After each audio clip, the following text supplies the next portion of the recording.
خط نمبر 21 قلعہ احمد نگر 11 اپریل 1943 آج دل از فکر عامی سوخت بیم ہجر بود آخر از بے مہری گردوں با ہم ساختیم صدیق مکرم۔ اس وقت صبح کے 4 نہیں بجے ہیں بلکہ رات کا پچھلا حصہ شروع ہو رہا ہے۔ 10 بجے حسب معمول بستر پر لیٹ گیا تھا لیکن آنکھیں نیند سے آشنا نہیں ہوئی۔ ناچار اٹھ بیٹھا، کمرے میں آیا، روشنی کی اور اپنے اشغال میں ڈوب گیا۔ پھر خیال ہوا قلم اٹھاؤں اور کچھ دیر آپ سے باتیں کر کے جی کا بوجھ ہلکا کروں۔ ان 8 مہینوں میں جو یہاں گزر چکے ہیں، یہ چھٹی رات ہے جو اس طرح گزر رہی ہے اور نہیں معلوم ابھی اور کتنی راتیں اس طرح گزریں گی۔ دماغ بر فلک و دل بے پائے مہر بتاں، جگو نہ حرف زنم دل کجا دماغ کجا۔ میری بیوی کی طبیعت کئی سال سے علیل تھی۔ 1941 میں جب میں نینی تال میں مقید تھا، اس خیال سے کہ میرے لیے تشویش خاطر کا موجب ہوگا مجھے اطلاع نہیں دی گئی، لیکن رہائی کے بعد معلوم ہوا کہ یہ تمام زمانہ کم و بیش علالت کی حالت میں گزرا تھا۔ مجھے قید خانے میں اس کے خطوط ملتے رہے، ان میں ساری باتیں ہوتی تھیں لیکن اپنی بیماری کا کوئی ذکر نہیں ہوتا تھا۔ رہائی کے بعد ڈاکٹروں سے مشورہ کیا گیا تو ان سب کی رائے تبدیل آب و ہوا کی ہوئی اور وہ رانچی چلی گئی۔ رانچی کے قیام سے بظاہر فائدہ ہوا تھا۔ جو جولائی میں واپس آئی تو صحت کی رونق چہرے پر واپس آ رہی تھی۔ اس تمام زمانے میں میں زیادہ تر سفر میں رہا۔ وقت کے حالات اس تیزی سے بدل رہے تھے کہ کسی ایک منزل میں دم لینے کی مہلت ہی نہیں ملتی تھی۔ ایک منزل میں ابھی قدم پہنچا نہیں کہ دوسری منزل سامنے نمودار ہو گئی۔ صد بیاباں بگذشت و دیگرے درپیش صد۔ جولائی کی آخری تاریخ تھی کہ میں 3 ہفتے کے بعد کلکتہ واپس ہوا اور پھر 4 دن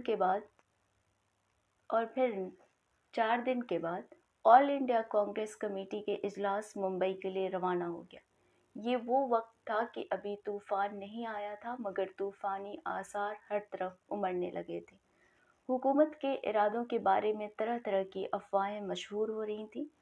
ایک افواہ جو خصوصیت کے ساتھ مشہور ہوئی یہ تھی کہ آل انڈیا کانگریس کمیٹی کے اجلاس کے بعد ورکنگ کمیٹی کے تمام ممبروں کو گرفتار کر لیا جائے گا اور ہندوستان سے باہر کسی غیر معلوم مقام میں بھیج دیا جائے گا۔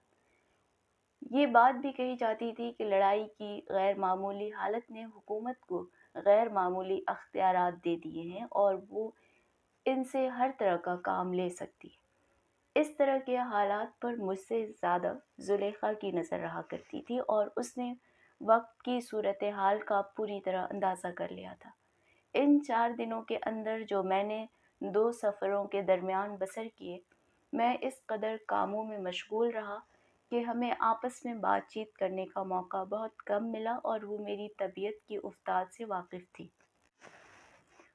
وہ جانتی تھی کہ اس طرح کے حالات میں میری خاموشی بڑھ جاتی ہے اور میں پسند نہیں کرتا کہ اس خاموشی میں خلل پڑے، اس لیے وہ بھی خاموش تھی، لیکن ہم دونوں کی یہ خاموشی بھی گویائی سے خالی نہ تھی۔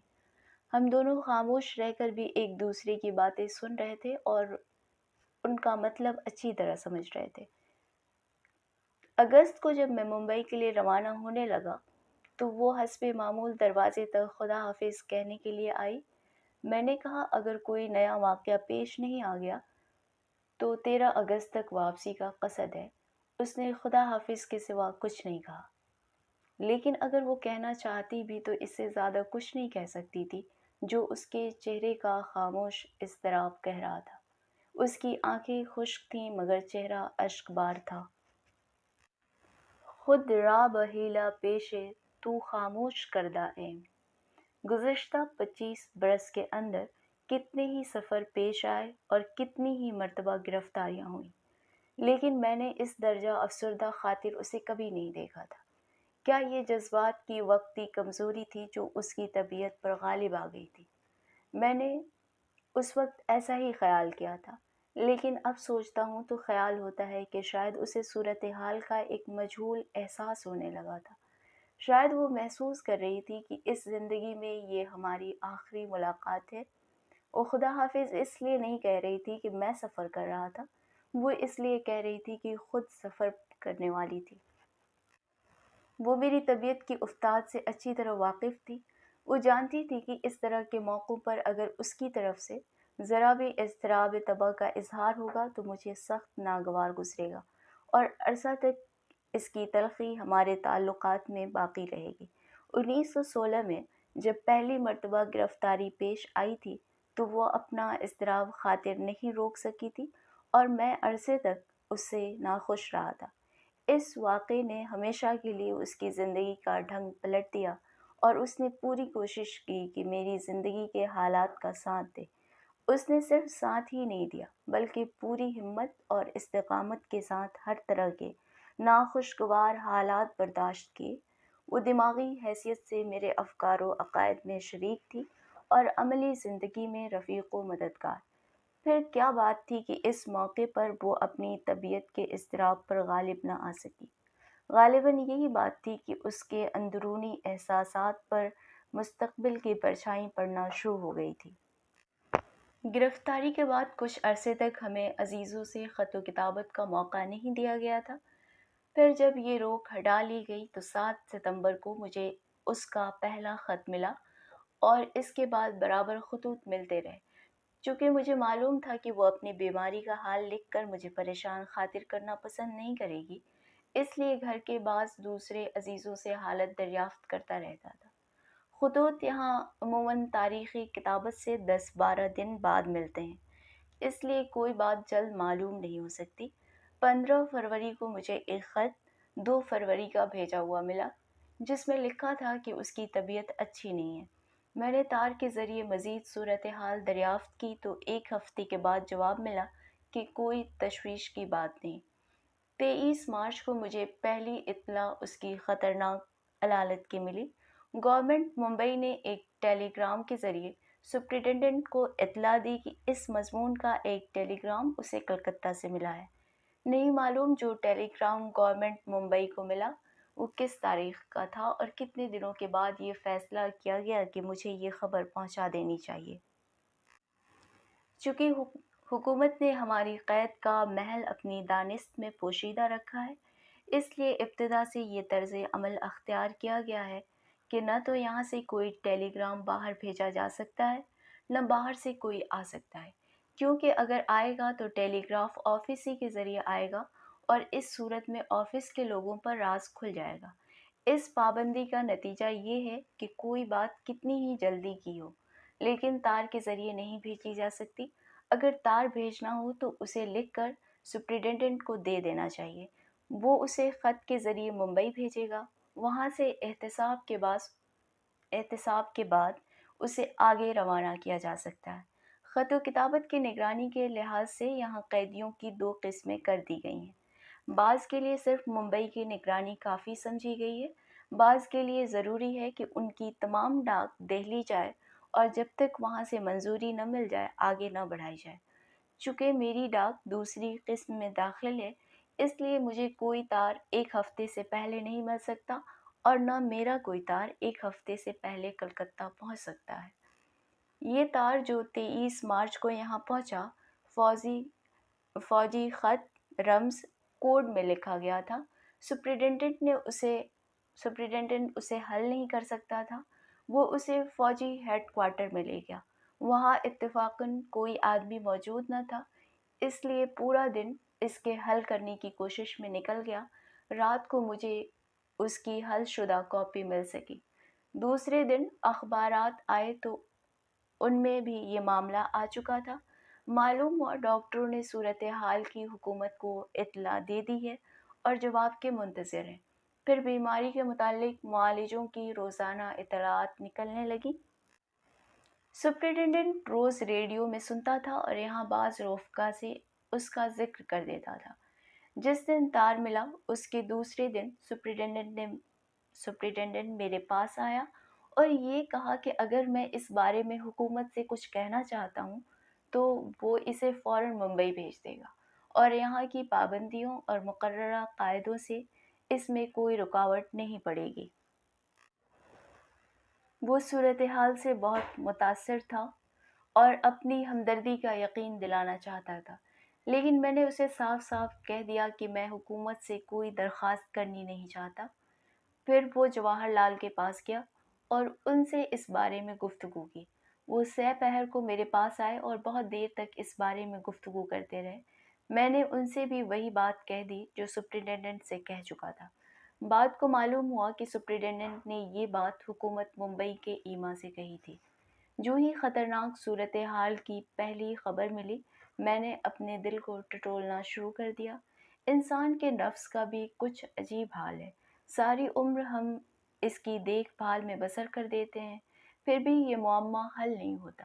میری زندگی ابتدا سے ایسے حالات میں گزری کہ طبیعت کو ضبط و انقیاد میں لانے کے متواتر موقع پیش آتے رہے اور جہاں تک ممکن تھا ان سے کام لینے میں کوتاہی نہیں کی۔ تاہم میں نے محسوس کیا کہ طبیعت کا سکون ہل گیا ہے اور اسے قابو میں رکھنے کے لیے جد و جہد کرنی پڑے گی۔ یہ جد و جہد دماغ کو نہیں بلکہ جسم کو تھکا دیتی ہے، وہ اندر ہی اندر گھلنے لگتا ہے۔ اس زمانے میں میرے دل و دماغ کا جو حال رہا، میں اسے چھپانا نہیں چاہتا۔ میری کوشش تھی کہ اس صورتحال کو پورے صبر و سکون کے ساتھ برداشت کر لوں۔ اس میں میرا ظاہر کامیاب ہوا لیکن شاید باطن نہ ہو سکا۔ میں نے محسوس کیا کہ اب دماغ بناوٹ اور نمائش کا وہی پارٹ کھیلنے لگا ہے جو احساسات اور انفعالات کے ہر گوشے میں ہم ہمیشہ کھیلا کرتے ہیں اور اپنے ظاہر کو باطن کی طرح نہیں بننے دیتے۔ سب سے پہلی کوشش یہ کرنی پڑی کہ یہاں زندگی کی جو روزانہ معمولات ٹھہرائی جا چکی ہیں ان میں فرق نہ آنے پائے۔ چائے اور کھانے کے 4 وقت ہیں جن میں مجھے اپنے کمرے سے نکلنا اور کمروں کی قطار کے آخری کمرے میں جانا پڑتا ہے۔ چونکہ زندگی کی معمولات میں وقت کی پابندی کا منٹوں کے حساب سے عادی ہو گیا ہوں، اس لیے یہاں بھی اوقات کی پابندی کی رسم قائم ہو گئی اور تمام ساتھیوں کو بھی اس کا ساتھ دینا پڑا۔ میں نے ان دنوں میں بھی اپنا معمول بدستور رکھا، ٹھیک وقت پر کمرے سے نکلتا رہا اور کھانے کی میز پر بیٹھتا رہا۔ بھوک یک قلم بند ہو چکی ہے لیکن میں چند لقمے حلق سے اتارتا رہا۔ رات کو کھانے کے بعد کچھ دیر تک صحن میں چند ساتھیوں کے ساتھ نشست رہا کرتی تھی۔ اس میں بھی کوئی فرق نہیں آیا۔ جتنی دیر تک وہاں بیٹھتا تھا، جس طرح کی باتیں کرتا تھا اور جس قسم کی باتیں کرتا تھا وہ سب کچھ بدستور ہوتا رہا۔ اخبارات یہاں 12 سے 1 بجے کے اندر آیا کرتے ہیں۔ میرے کمرے کے سامنے دوسری طرف سپرنٹینڈنٹ کا دفتر ہے۔ جیلر وہاں سے اخبار لے کر سیدھا میرے کمرے میں آتا ہے۔ جو ہی اس کے دفتر سے نکلنے اور چلنے کی آہٹ آنا شروع ہوتی تھی، دل دھڑکنے لگتا تھا کہ نہیں معلوم آج کیسی خبر اخبار میں ملے گی، لیکن پھر میں فوراً چونک اٹھتا۔ میرے صوفے کی پیٹھ دروازے کی طرف ہے، اس لیے جب تک ایک آدمی اندر آ کے سامنے کھڑا نہ ہو جائے میرا چہرہ دیکھ نہیں سکتا۔ جب جیلر آتا تھا تو میں حسب معمول مسکراتے ہوئے اشارہ کرتا کہ اخبار ٹیبل پر رکھ دے اور پھر لکھنے میں مشغول ہو جاتا، گویا اخبار دیکھنے کی کوئی جلدی نہیں۔ میں اعتراف کرتا ہوں کہ یہ تمام ظاہرداریاں دکھاوے کا ایک پارٹ تھی جسے دماغ کا مغرورانہ احساس کھیلتا رہتا تھا، اور اس لیے کھیلتا تھا کہ کہیں اس کے دامن صبر و قرار پر بے حالی اور پریشاں خاطری کا کوئی دھبہ نہ لگ جائے۔ بدہ یارب دلے کی صورت بے جا نمی خواہم۔ بالآخر 9 اپریل کو زہر غم کا یہ پیالہ لبریز ہو گیا۔ 2 بجے سپرنٹینڈنٹ نے گورنمنٹ ممبئی کا ایک تار حوالہ کیا جس میں حادثے کی خبر دی گئی تھی۔ بعد کو معلوم ہوا کہ سپرنٹینڈنٹ کو یہ خبر ریڈیو کے ذریعے صبح ہی معلوم ہو گئی تھی اور اس نے یہاں بعض رفقا سے اس کا ذکر بھی کر دیا تھا، لیکن مجھے اطلاع نہیں دی گئی۔ اس تمام عرصے میں یہاں کے رفقا کا جو طرز عمل رہا، اس کے لیے میں ان کا شکر گزار ہوں۔ ابتدا میں جب علالت کی خبریں آنا شروع ہوئیں تو قدرتی طور پر انہیں پریشانی ہوئی۔ وہ چاہتے تھے کہ اس بارے میں جو کچھ کر سکتے ہیں کریں۔ لیکن جو ہی انہیں معلوم ہو گیا کہ میں نے اپنے طرز عمل کا ایک فیصلہ کر لیا ہے اور میں حکومت سے کوئی درخواست کرنا پسند نہیں کرتا، تو پھر سب نے خاموشی اختیار کر لی اور اس طرح میرے طریقہ کار میں کسی طرح کی مداخلت نہیں ہوئی۔ اس طرح ہماری 36 برس کی ازدواجی زندگی ختم ہو گئی اور موت کی دیوار ہم دونوں میں حائل ہو گئی۔ ہم اب بھی ایک دوسرے کو دیکھ سکتے ہیں، مگر اسی دیوار کی اوٹ سے۔ مجھے ان چند دنوں کے اندر برسوں کی راہ چلنی پڑی ہے۔ میرے عزم نے میرا ساتھ نہیں چھوڑا، مگر میں محسوس کرتا ہوں کہ میرے پاؤں شل ہو گئے ہیں۔ غافل نیم ذرا ولے آہ چارہ نیست، زی رہزناں کے بر دل آگاہ می زنند۔ یہاں احاطے کے اندر ایک پرانی قبر ہے، نہیں معلوم کس کی ہے۔ جب سے آیا ہوں سینکڑوں مرتبہ اس پر نظر پڑ چکی ہے، لیکن اب اسے دیکھتا ہوں تو ایسا محسوس ہونے لگتا ہے جیسے ایک نئے طرح کا انس اس سے طبیعت کو پیدا ہو گیا۔ کل شام کو دیر تک اسے دیکھتا رہا اور معتمم بن نویرہ کا مرثیہ جو اس نے اپنے بھائی مالک کی موت پر لکھا تھا بے اختیار یاد آ گیا۔ اب قلم روکتا ہوں، اگر آپ سنتے ہوتے تو بول اٹھتے، سودا خدا کے واسطے کر قصہ مختصر، اپنی تو نیند اڑ گئی تیرے فسانے میں۔ ابوالکلام۔